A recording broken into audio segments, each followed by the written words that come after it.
Is the live stream is now started? Thank you. Before I formally start the meeting, I confirm that this meeting is being held in accordance with the Licensing Act 2003 and the Licensing Act Hearing Regulations 2005, which allow councils to make their own arrangements for licensing subcommittees to hear matters in connection with premises licence. For all attendees in the room, please ensure the quality of the audio broadcast on the internet, and please to ensure this is good, please can you ensure that you speak directly into the microphone. I will begin by introducing the subcommittee members and officers who will be present throughout the meeting. I'm the Chair, Councillor Polly Andrews. To my left is Councillor Claire Davis. To my right is Councillor Dave Davis, not related, I might add. A legal advisor to the subcommittee, far right, is Mr. Ben Davis. The clerk to the subcommittee is Mr. Matthew Evans, and technical support Joelle Higgins. Other attendees will be introduced at relevant stages in the meeting. Please note the following points with regard to the conduct of this meeting. The Council is video and audio streaming this meeting live on the internet and making a recording. The recording forms part of the public record of the meeting and will be available on the Council's website. Please remember what you say and do in this meeting has a global reach, and your words and actions should be chosen carefully. The chat facility has been switched off to ensure that attendees' contributions can be offered through the spoken voice and for the public record. Please ensure that all mobile devices are switched to silent. If any remote attendee loses connection, the meeting will be paused to ascertain if the connection can be restored quickly. If it is not possible to recover the connection within a reasonable amount of time, the meeting will continue as long as a quorum of subcommittee members remain able to hear the proceedings and be heard. If you plan to leave before the end of the meeting, please can you indicate this in advance. Are there any questions about the procedures before we continue? No? Thank you. Thank you. I will now proceed with the formal agenda of the meeting. Do we have any apologies for absence? No. No named substitutes? No. Are there any interests to be declared on the items for agenda today? No. We will now move to the first substantive item on the agenda. Can I confirm that all remote attendees for the Y Lounge premises application are in the meeting? Yes. Thank you. The purpose is to consider an application for a grant of premises licence in respect of Y Lounge, 39 High Street, Ross-on-Wye, HR9 5HD, under the Licensing Act 2003. In attendance for this application, we have in the room, on behalf of the Licensing Authority, Emma Bowell. We have a number of remote attendees, and we already checked you are able to hear and see. As instructed by the applicant's agent, I understand that the agent for the Y Lounge will make a presentation to the committee. That's you, Mr. Lucan, is it? You? Yes. Could you please kind of restrict your presentation to 10 minutes in length? Thank you. Other virtual attendees present on behalf of the applicant will act as witnesses and will only address the meeting if asked a specific question. Where practical, please have your video switched on so that you can be seen by members in attendance and the public watching. The order of speakers will be Emma Bowell on behalf of the Licensing Authority, Ms. Patterson and Ms. Richards, who have written statements. The clerk, Mr. Matthew Evans, will read those out. Mr. Lucan, you will speak. Now, we have also several, Mr. Semper, Mr. Zuzi, Elson Alia, Magdalena Zuzi, Pranvira Nadrika, Ali Park, and Darren Leonard. Are these people present or not? Apparently not. Mr. Zuzi and Magdalena are present. But the others are not. No. The other names I've mentioned, they're not present at the moment. I think Mr. Lucan was looking to say something, but he's on mute, unfortunately. Pardon? He's on mute. Mr. Lucan, I think, was looking to comment upon that, but I think he was on mute. Are you on mute, Mr. Lucan? Mr. I am Lucan? indeed. So it's a novel setup for me. Yes, thanks, Mark. I believe those folk are watching remotely but not present. Right.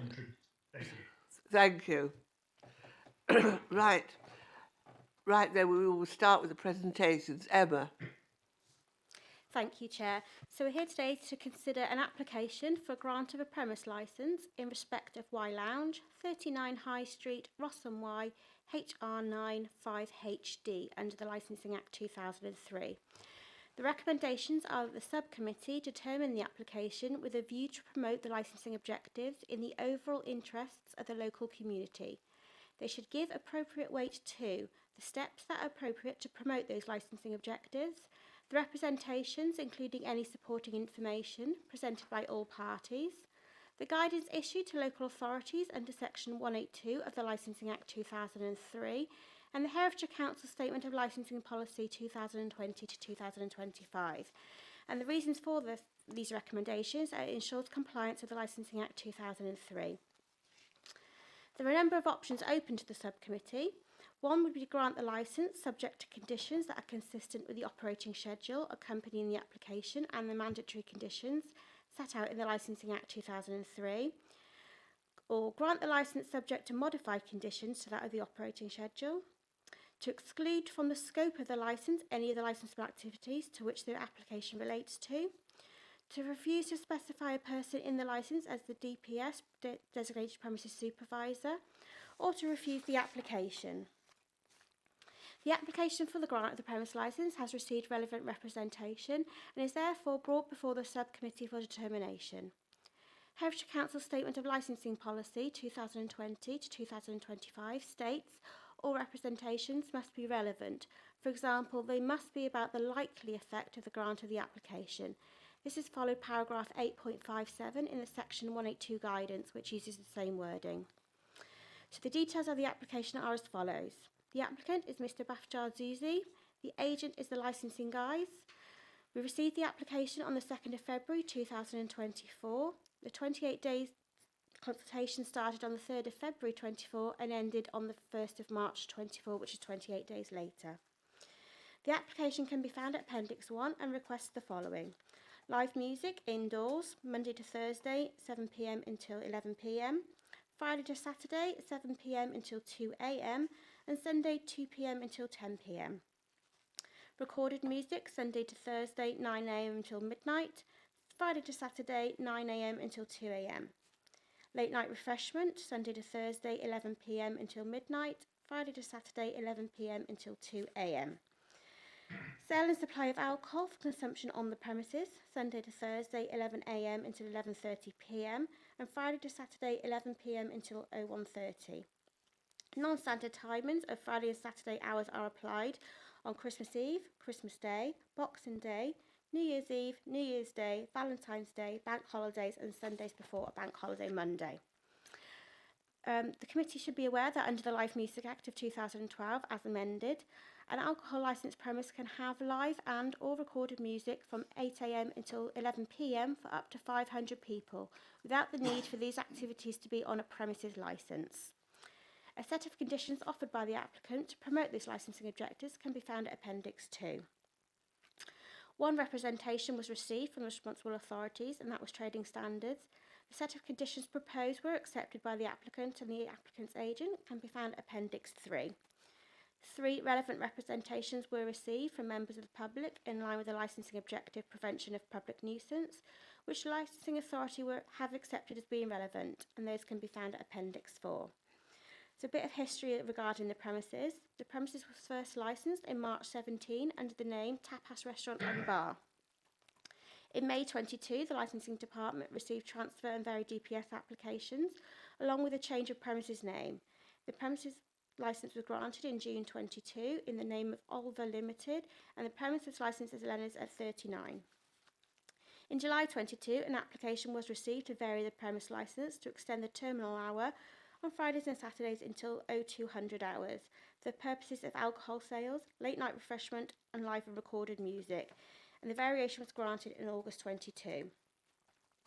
On the 16th of November 23, the licensing authority attended the premises, now known locally as Tweet Bar, as a part of a MATES operation. MATES stands for a Multi-Agency Targeted Enforcement Strategy, involving the Home Office Immigration Enforcement Team, West Mercia Police, Herefordshire Council Housing and Hereford and Worcester Fire Authority. The premises was open for licensable activities at the time, and one male was arrested for immigration offences and then collected by immigration the following day. It became apparent after discussion with the manager that the premise licence holder, Oliver Limited, had dissolved in April 23. The law states that the death or insolvency of the premise licence holder has the effect of lapsing the premise licence with immediate effect, unless action is taken to protect the premise licence within 28 days. The only way of dealing with the matter is by way of application of a brand new premise licence.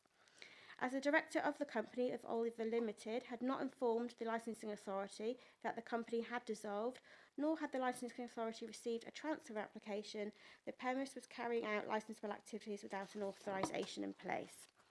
Therefore, on the 16th of November, as a result, the licensing authority served a Section 19 closure notice on the premises under the Criminal Justice and Police Act of 2001. This enables a police constable or local authority to serve a closure notice where any premises are being used or have been used within the last 24 hours for the sale of alcohol, consumption, or in the vicinity of the premises, and this activity is or was carried out without authorisation, i.e. a premise licence, club premise certificate, or a temporary event notice, or not in accordance with the conditions of an authorisation for the sale of alcohol. The licensing authority explained that the premises cannot open for licensable activity unless there is a premise licence or temporary event notice in place, and gave advice on what they should do next. The manager at the time confirmed he understood and that no licensable activity was to take place. This is followed up with an email at Appendix 6. On November the 20th, 23, information was received from West Mercia Police that the premises was open and selling alcohol, despite them being advised on the 16th of November and the 17th of November that this was not permitted. An employee of Herefordshire Council, whose friends had been in the premises on the evening of the 17th of November, produced till receipts clearly showing alcohol was purchased that evening.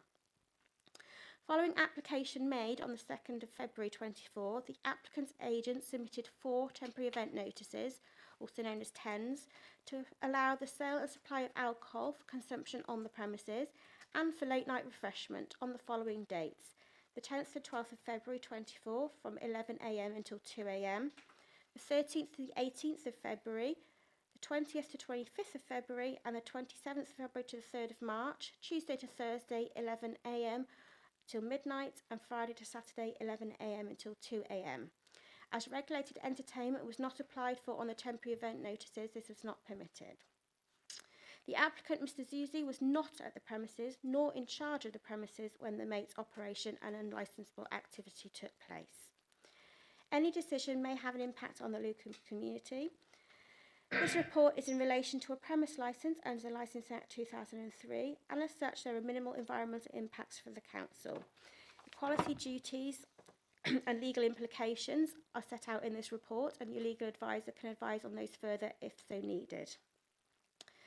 There are unlikely to be any financial implications for the council as a licensing authority at this time.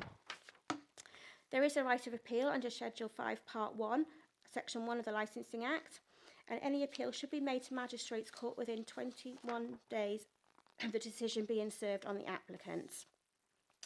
There is little risk associated with the decision at this time, as the legislation allows a right of appeal to the Magistrates Court within that 21 days of being notified of the decision in writing.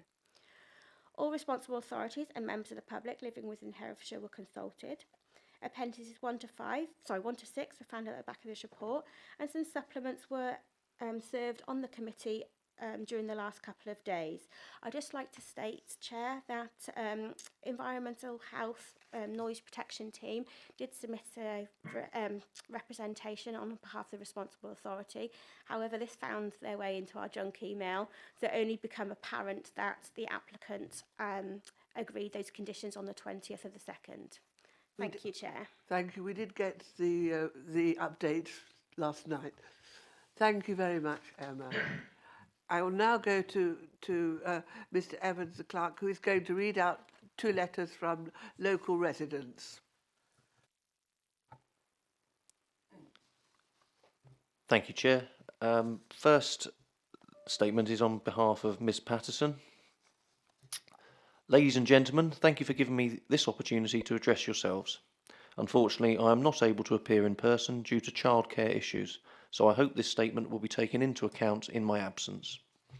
I live approximately 250 yards behind the Y Lounge, formerly Tweet, along Church Street. I have been a customer in what was Tweet Bar, formerly Leonard's, now known as Y Lounge, on several occasions, and early on in the evening it is a pleasurable experience. However, the late night opening during February caused me and my family considerable distress. I have 2 children under the age of 8, and they were woken at late times of the night with loud music, and youths outside in the street with their alcohol shouting, screaming, even fighting. They congregate outside the front door to Y Lounge. The first disruptive night was 16th February. We were awoken at around 12 midnight. The volume of the music was ridiculous and causing vibrations. A very similar experience was also suffered on the 24th of February. Y Lounge is not a nightclub, so why the need for 2 a.m. finish time for music? I have no objections to Y Lounge having a profitable business, but to keep peace and harmony at the premises and with residents in the area, the live music and recorded music should stop at midnight latest, with the exception for New Year's Eve, where I would be happy with a finish time of 1 a.m. So that's a statement from Ms Patterson. I also have a statement from Ms Richards. Committee members, thank you for giving me this opportunity to address yourselves. Unfortunately, I am not able to appear in person due to not being granted the time off work, so please can you take this statement into account. Whilst I support new local businesses and existing ones, and love to see them thrive, I cannot support Y Lounge having late night music until 2 a.m. on Fridays and Saturdays. The temporary licence given to Y Lounge disturbed my family to such an extent that it affected the enjoyment of our home and affected the sleep of my children.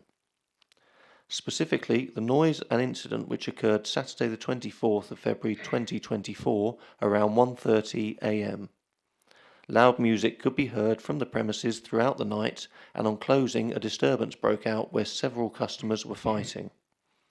Y Lounge is not a nightclub, so do they need a 2 a.m. finish time on weekends? In view of this, and to protect residents in the area, I would be grateful if you could review the conditions regarding noise and curtail any music until 11 p.m. Sunday to Thursday and midnight Friday and Saturday. Thank you in advance for your time. And that was a statement on behalf of Ms Richards. Thank you. Right, Mr Lucan.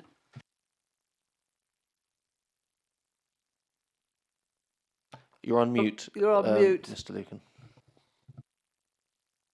Still on mute. Splendid. No, I think That better? that's better. Thank you so very much. Good morning, everyone. Yeah, I am Chris Lucan from the licensing guys. I'm representing the applicant here today. The application is for a premises license at the Y Lounge, trading as Tweets Bar, represented here in the person of Bafti Zuzar.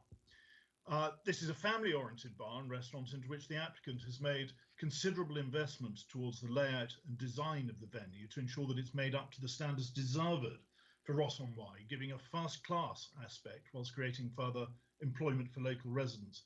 Indeed, to further set the scene, the venue provides something for everyone, from soft drinks and coffees, wine, beer, mocktails, and cocktails, but with the common aim of bringing families and communities together. Despite its high street location, a banging nightclub, this is not. Importantly, Bafti has been working in the catering industry for some 17 years, during which time he successfully established and ran the Avellino restaurant, which is in fact opposite our venue at 10 High Street from 2016 until 2021, during which time he has never had any issues with the police, neighbours, or indeed any responsible authority. We now appear before you with a new application offering what must be seen as a comprehensive raft of inbuilt safeguards, which I'll demonstrate offer the community the reassurance they rightly deserve. As you'll be aware, each application, of course, must be judged on its own facts and merits. The significant merits of this application are that it is a quality application, correctly conditioned, with specific, appropriate and proportionate control measures, thus minimising any potential that any licensing objective would be undermined. In this hearing, the burden is on the applicant to show that the proposed operation, supported by the proposed operating schedule, is capable of promoting the licensing objectives and will not undermine them. Any representatives opposing the application have the burden to show that these premises trading under this operating schedule before you will undermine the licensing objectives and demonstrate that with evidence. My submission, any subcommittee properly advised could only refuse this application if it is found on the evidence of the representatives to be not capable of promoting the licensing objectives. So you may ask yourselves, why do the representatives, also named as objectors, need to produce evidence? And that answer is found in paragraph 9.43 of the section 182 guidance, which clearly states, and I quote, the authority's determination should be evidence-based, justified as being appropriate for the promotion of the licensing objectives, and proportionate to what it is intended to achieve. Significantly, there is not a shred of evidence before you today that challenges or criticises in any way the operating schedule, the applicant or the designated premises supervisor whatsoever. There's also no history of disorder, noise complaints, or indeed any other cause for concern evidence involving this venue, this applicant, or any of his previous businesses before you, and that is an undeniable and self-evident fact. So let me walk you through who has, or rather in this case, who has not raised any representations or objection. The police, being the lead RA and source of expert evidence on all crime, disorder and ASB issues in the area, have been consulted and, alive to the issues in Ross and Wye, have agreed a comprehensive raft of conditions, which we've been pleased to accept. Consequently, they make no representation. Trading Standards and Children's Services, the responsible authorities who protect children from harm, Public Health, who deal with substance abuse, the Planning and Highways Departments, and Environmental Health, being the experts in noise pollution, and therefore the lead agency on the public nuisance licensing objective, all raise no objections. As demonstrated, this is an evidence-based decision-making process. You as a committee cannot be insensible to the fact that not one of the lead and expert responsible authorities has objected to this application or has presented any evidence against it. You can therefore rightly assume that in the opinion of all the responsible authorities, this application does not undermine the licensing objectives. Otherwise, they would be here with evidence to argue vehemently against it, as is their statutory duty. We're left then with the objections from what I believe was actually 3 residents, although 2 are read out. Now, these no doubt come with good intent. However, we need to think hard about what they're telling us. Firstly, Miss Richards speculates that noise and disturbance emanated from Tweets Bar and Kitchen on one occasion, prescriptively, as we've heard on Saturday, the 24th of February at 1:30 a.m, that customers were fighting upon what she states was closing in the street after this event. She also kindly seeks an amicable solution. The second representative, Ms. Patterson, concedes she's a customer, describing the bar as a pleasurable experience, but complains that late night opening over the past weeks has caused her distress, and further speculates that youths outside, and I quote, in the street with their alcohol, shouting, screaming, even fighting. She further speculates that there's a lack of leadership at the cocktail bar to check the ages of clientele, and the dates specifically referenced, as we've heard, are the 16th and the 24th of February. Now, my understanding was there was a third and final representative, Mr. Hadley, who made mention of the past 3 weeks, and again with music. Now, whether or not that is accepted, I don't know, but that was the information I had most certainly. Nonetheless, one has to have sympathy with residents who experience that level of disruption as described. However, we are equally explicit in our response. The source of this disturbance was most emphatically not Tweets Bar and Kitchen. BAFTI has not, does not, and will not serve underage or rowdy persons or pump out loud music. This is not how he runs his business. It's totally contrary to his customer avatar and his business model. Now, in support of that statement, I present to you empirical evidence in the form of video footage served upon you and in the bundle from a multitude of angles showing a quiet and orderly dispersal of customers just after midnight on the 24th, and the venue is closed thereafter. The reference is BZ02. With regards to the 16th, we regrettably no longer retain the CCTV footage, as in that case the reps were made after the event. However, we are able to provide you with the till receipt, BZ01, which again gives proof of the venue ceasing to trade shortly after midnight. This, in addition to the first-hand witnesses present and with us, able to provide scrutiny and give you first-hand testimony to the effect of the premises were orderly and closed after midnight on the nights in question, and indeed every night, supported by independent witness statements also before you, one of whom from a resident who lives virtually on top of the bar and who states unequivocally there are no disturbances emanating from our venue. Balance that against the testimony from the representatives, not one of whom provides any clear evidence that the source of the disturbance was tweets, but rather speculates in my submission erroneously as to the source. Let me now talk about fear and speculation. The representatives speculate that were you to grant this license, then they fear that further problems may ensue. There are two main reasons why fear and speculation are not admissible in these proceedings. Para 943 of the 182 guidance clearly states, and again I quote, the authority's determination should be evidence-based. Fear and speculation on what might or might not happen in the future as a consequence of any decision is plainly not evidence. And secondly, there was a ruling in the case of Thwaites and Wirral Borough Magistrates Court. It was on the 6th of May 2008, QED, and the judgment indicates that your decision-making should be actuated, and again, by proper and real evidence. There's no history of problems with the new premises, nothing before you from the responsible authorities, and the potential for any such issues is more than properly addressed in the proposed conditions.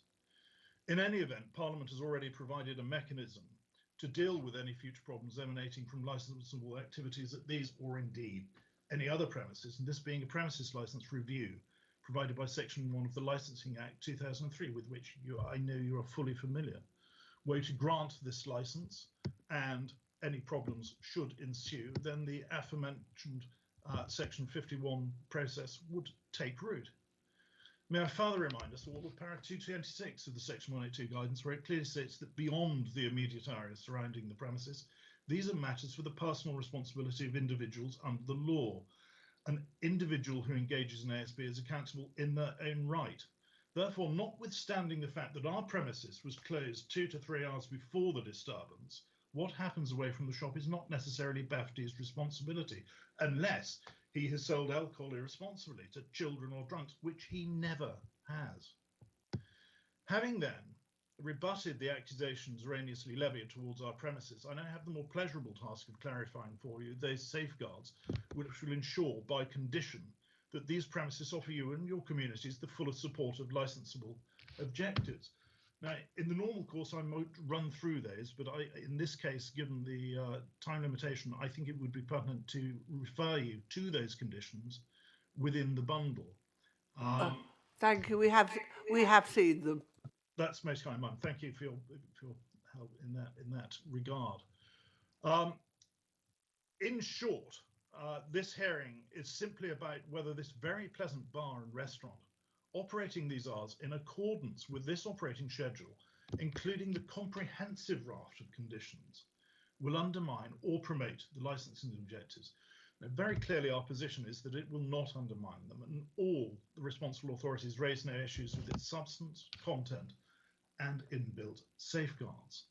We've established that there is no recorded history or indelible evidence of noise, nuisance, pollution, safety, ASB, drugs, crime or disorder with the operation of this new premises, or indeed any other cause for concern evidence involving this applicant or any other businesses owned or run by him before you. And that is an undeniable and self-evident fact. Consequently, I respectfully request that you do indeed grant this license or this application for the grant of a new premises, and wish BAFTI every success with this very pleasant venue. Thank you, Mark. Thank you, Mr. Lucan. Could I just clarify, in February, the TENS applications, was the music amplified or was it not? I believe there was live music, but it finished well before midnight, Ma'am, and we had witness statements before you to that effect that they haven't left. So it simply cannot be one and the same in that regard, and that is in fact corroborated by further statements, again giving those facts before me. And none of the people who complained have contacted the owner to make any complaints directly to them. Regrettably not, Mark. No, I did actually make some inroads to contact the representatives directly in order to work this out, and actually, most importantly, to try and find the source of the music, because clearly we're not looking towards any repetition of this, and when it's not us, it puts us in a pretty rock and a hard place. But in short, Mark, no inroads have been made to contact us directly. Thank you. Bitty, have you any questions you would like to ask? Mr. Councillor Davis? Councillor Davis? Yes. No. Thank you very much. Thank you.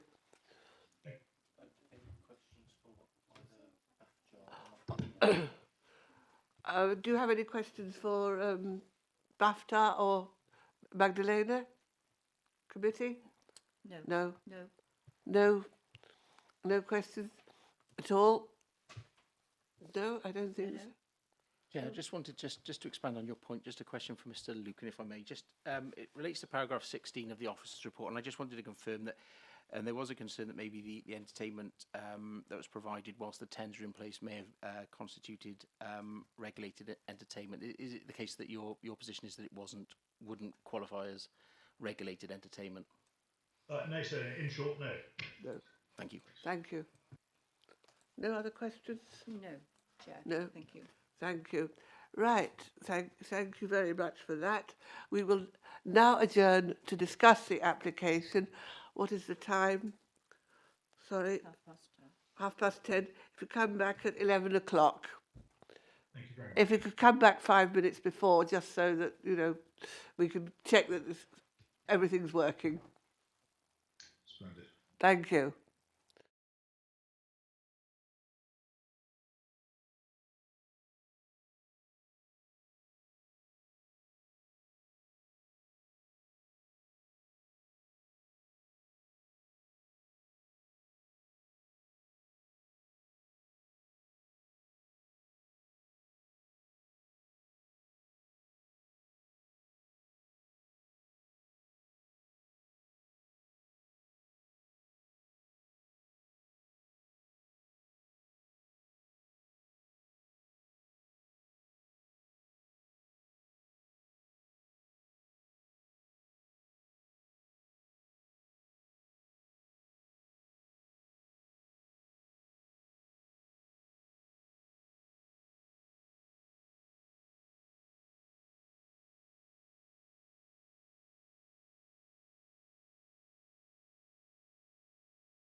applicant.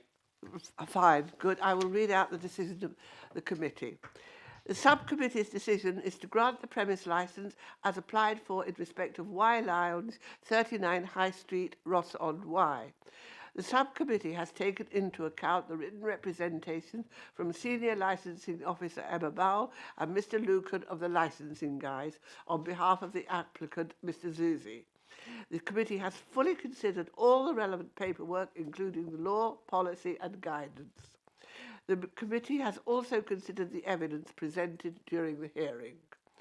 The committee has considered the written representations made by residents, in particular the concerns made in respect of the incidents of disturbance and noise that occurred recently in February 2024, and their request that the application not be granted.